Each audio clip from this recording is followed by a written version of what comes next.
That's good.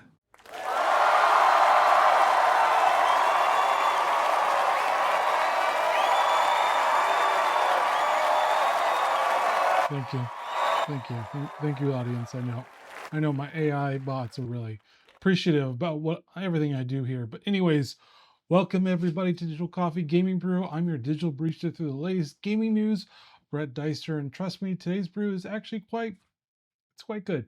It's quite good.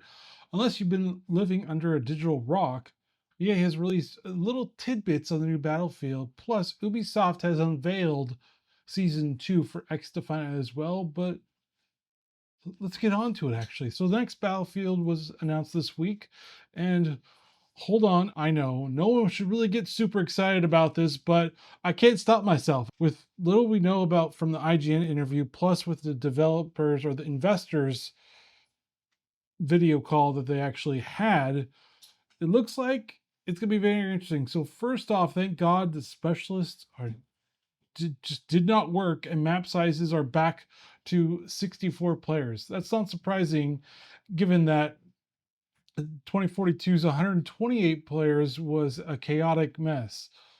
It also did not help that specialists made it hard to balance. Look, 128 players can work, but it can really only work if you're doing Battlefield in a World War II setting or World War One setting. The reason being is because modern day settings, there's a lot of different tools and everything to get the job done. Plus, with modern day settings, it does seem like smaller teams or smaller units works a lot better for this. So, smaller engagements does work for modern or even a futuristic settings, but a bigger 128 player count could work for the older theaters of war, from like Korea to World War One to World War Two, and Vietnam. But beyond that, you need a 64 players.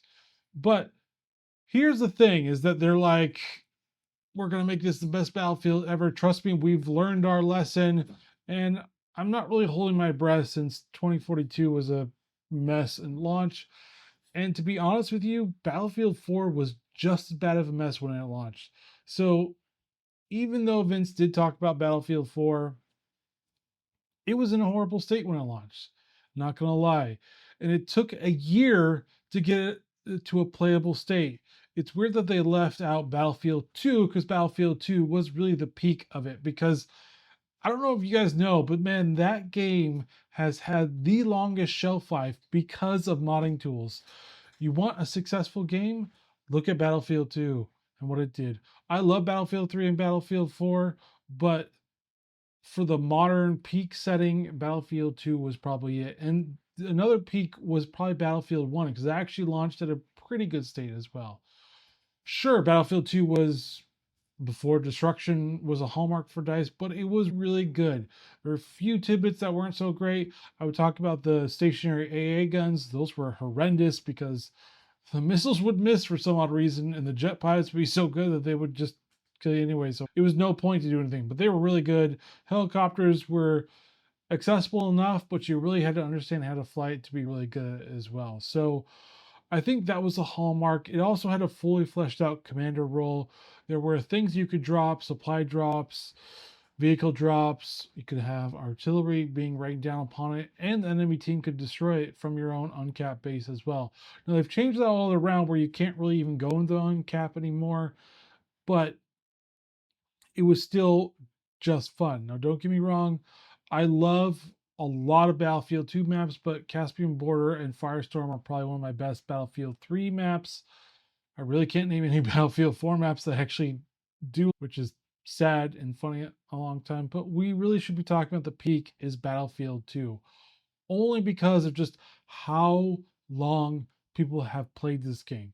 It is a very old game now. It's been around for a very long time. It was basically after Battlefield 1942, it was Battlefield 2, and that is where we're at right now. They've made or remade maps from Battlefield 2 to Battlefield 3 and Battlefield 4. I love Battlefield 3 and Battlefield 4, but Battlefield 2 is the peak that it can be. But here are my list of what they should consider should be part of Battlefield 6. Better destruction, similar to what the finals did, because the finals actually did a really great job of destruction.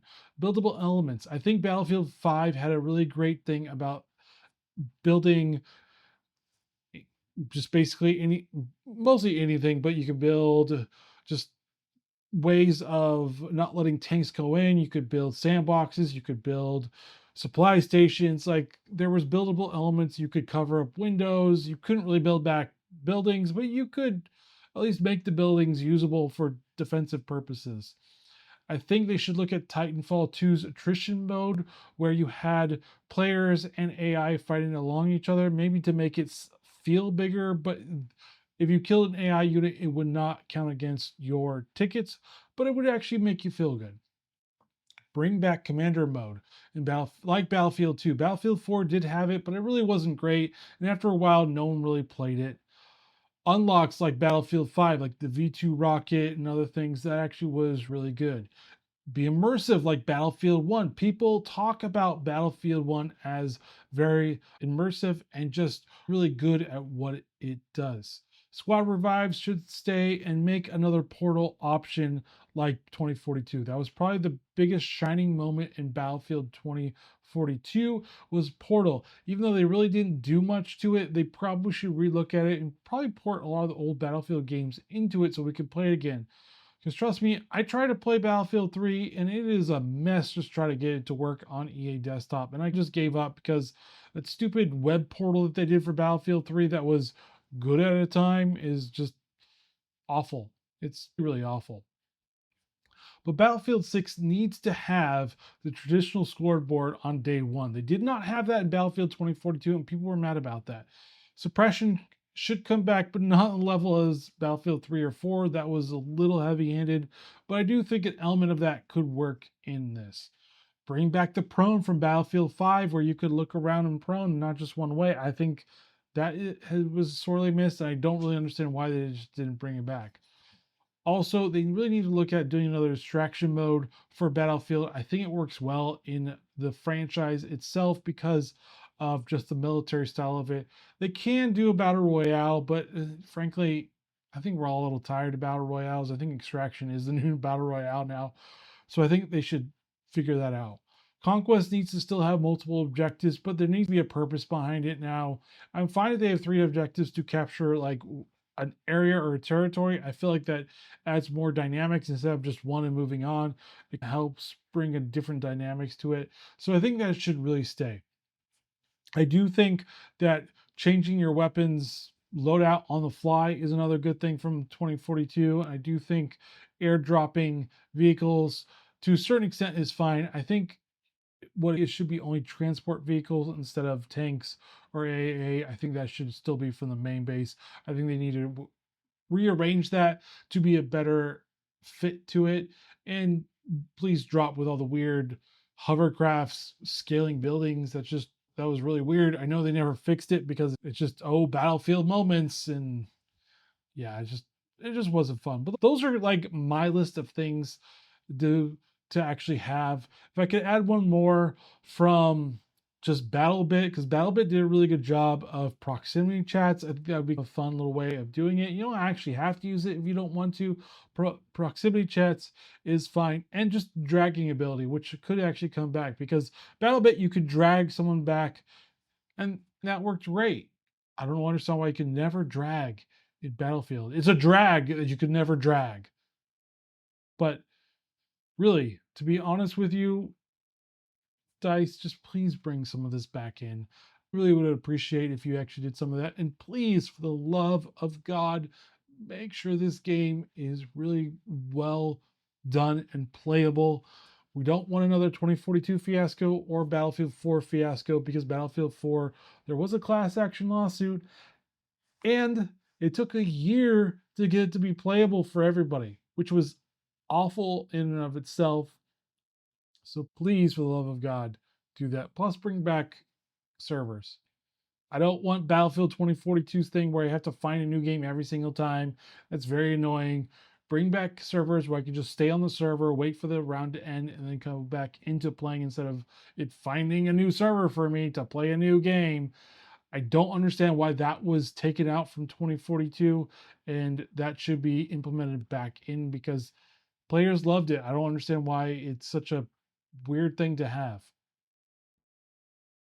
So, anyways, we go to XDefiant, and XDefiant had some new details showcasing what season 2 is all about. New faction, new map, new weapon, and new game mode. So, Bomb, aptly titled, is basically where one team is the attacker, one team is the defender. The attacker team has the bomb, and the defending team has to defend bomb sites. It's very similar to Rainbow Six Siege or Counter-Strike, which specifically made this mode very popular.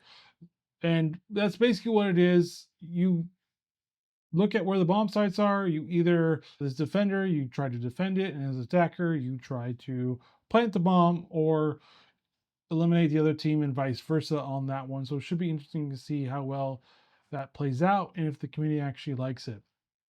There are 2 new weapons. There's a shotgun and an LMG. And it looks very interesting because the LMG is not a, it's a clip-based LMG, so it should get you in the fight a lot quicker and a little bit easier, more like an assault rifle. And then you have your standard shotgun. Let's see how well that does. The new faction, I'm not quite sure about this one. This one seems to be very weird. So you do have an automated mini turret that has a 360 view, and it'll fire on the enemy team for you. But then you have a grenade launcher, which I don't understand why you would have that as an ability, plus a saw gun. I'm not so against the saw gun. It's very interesting. The grenade launcher could be a problem, especially if there is no, I guess, limit on how many of that one faction you can have in your team.